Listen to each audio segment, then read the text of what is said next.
Picture this. You're in an American airport during peak tourist season, but the energy is gone. The usual chaos and excitement have faded, replaced by a heavy, unsettling quiet. Shorter lines, emptier gates. It's not a sudden collapse, but a slow, almost invisible fading. No headlines, no protests, just a silent retreat. The world's travelers, once drawn to America, are quietly choosing to go elsewhere. This absence isn't about anger, but a quiet loss of faith. In these echoing halls, we have to ask, what changed in the heart of this great land, and in those who once longed to visit?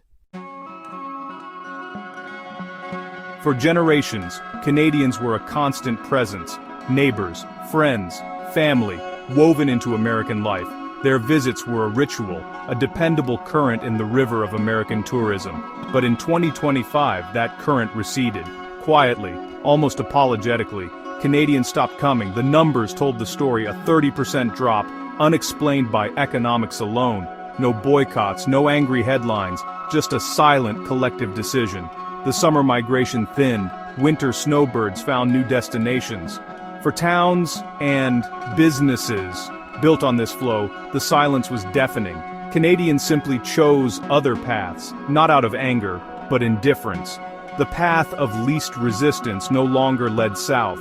Billions vanished from local economies, but the psychological impact was deeper.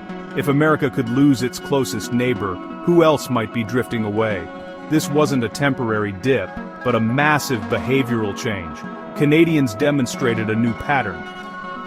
Migration by avoidance. Their quiet disappearance was the first clear sign that the ecosystem of American tourism was fundamentally changing. The loss wasn't loud, but it was profound. The old certainties were gone, replaced by a new, unspoken friction. The Canadians' absence was a warning. The foundation was shifting. America's most loyal visitors had quietly decided the journey was no longer worth it, and the world was watching. For decades, Europeans were the backbone of transatlantic tourism, loyal, curious, and generous. Germans, French, Swiss, Dutch, they came for deep journeys, not just holidays. But in 2025, their loyalty began to erode. Numbers from Germany and France fell by double digits. A seismic shift. The reasons weren't in headlines but in quiet conversations and travel forums.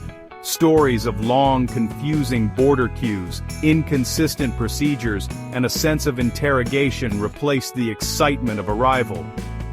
For Europeans, who can choose from dozens of world-class destinations, the calculation changed.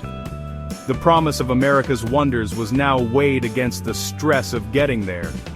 The sense of welcome, once a hallmark, felt uncertain. Families who once explored the West now hiked in Norway. Art students chose Madrid over New York. It wasn't anger, but weary resignation, a search for a smoother, warmer experience. The European tourist is savvy, with little patience for needless complexity. When a destination becomes stressful, its appeal fades, no matter how iconic.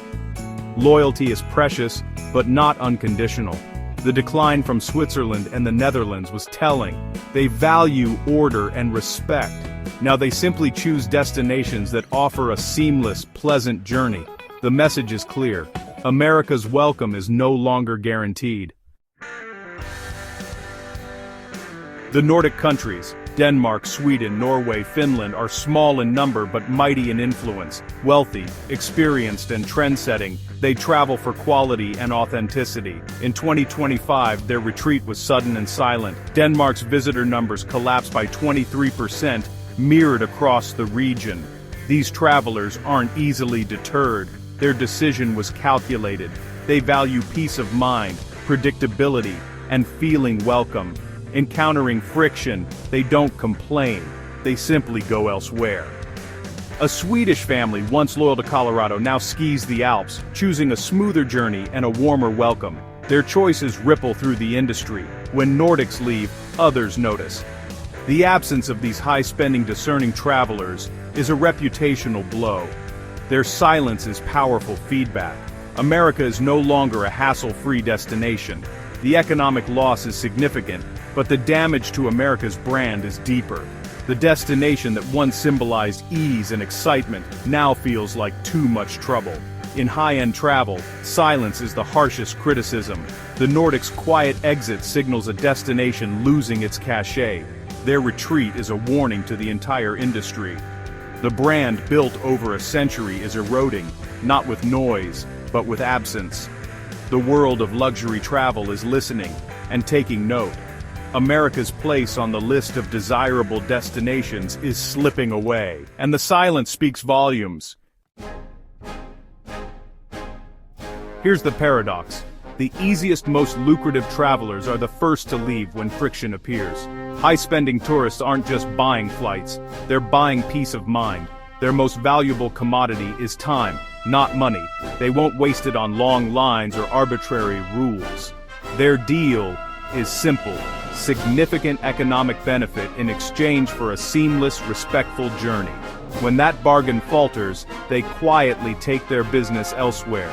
The wealthy visitor from Asia, the Middle East, or South America won't argue or complain. They'll just book London or Dubai next time. Their absence is hard to measure, but devastating. One luxury traveler can outspend a dozen budget tourists. They support entire ecosystems of hotels, restaurants, and guides. Their quiet exodus hollows out the top end of the market. These are the guests America should fight hardest to keep, yet because they have the most options, they're the first to leave. The system's growing friction is repelling its most valuable visitors. The assumption that America's appeal is invincible is proving dangerously wrong. The foundation is eroding from the top down, as those with the most choice quietly choose somewhere else. For Australians, New Zealanders, and Asians, a trip to America is a major investment, planned months in advance. These travelers need certainty, clear visas, consistent entry, a warm welcome after a 15-hour flight. Now, that trust is crumbling. Stories of last-minute complications and stressful arrivals spread quickly. For a Sydney family planning Disneyland and the Grand Canyon, uncertainty is a risk they won't take. The decline from Australia and New Zealand is steady and worrying. These travelers stay longer, spend more, and visit multiple destinations. Their absence is felt nationwide. They're choosing Europe, Canada, or destinations closer to home. Across Asia, the same pattern emerges: stagnation, decline, and a shift in perception. The dream of an American road trip is being replaced by European rail adventures or Southeast Asian escapes. Long-haul travelers are sophisticated. They share experiences online, influencing thousands. A single negative story can reroute global travel patterns. The world is large, and America is no longer the only, or even the most appealing grand prize. The loss is slow, almost invisible, but it's reshaping the map. The trust that underpinned these journeys is gone, and once lost, it's nearly impossible to win back. America's long-haul allure is fading, one quiet decision at a time. The loss of keystone visitors, long-stay, high-spending, loyal guests, isn't a blip, it's a foundational crack. For too long, America assumed its attractions guaranteed endless visitors, but tourism is about experience, not just places. The journey begins at booking and ends at the border. No amount of marketing can fix a flawed experience. The problem is operational, procedural, atmospheric. Until that's addressed, the foundation will keep crumbling. This isn't just about lost dollars, it's about lost trust and reputation. America's tourism brand, built over decades, is being damaged at record speed. The perception is shifting, from welcome to friction. Recovery won't be quick. Trust is hard to rebuild. It requires a fundamental change in mindset, seeing visitors as guests, not threats. The businesses on the front lines, hotels, restaurants, tour operators, are powerless as their customer base vanishes. The silent departure of keystone travelers is a warning of deep, systemic trouble. Without them, the industry becomes fragile, reliant on less profitable visitors. The foundation, once thought solid, is fracturing under its own flaws. The story of 2025 isn't dramatic collapse, but quiet emptiness. The most loyal, valuable visitors aren't protesting, they're simply going elsewhere. Their absence signals a deep breach of trust. Recovery depends on genuine systemic change, not marketing. In a world full of beautiful places, travelers seek destinations where they feel truly wanted. If even the most steadfast friends are quietly leaving, what does the future hold for American tourism? The silence is the answer, and the warning.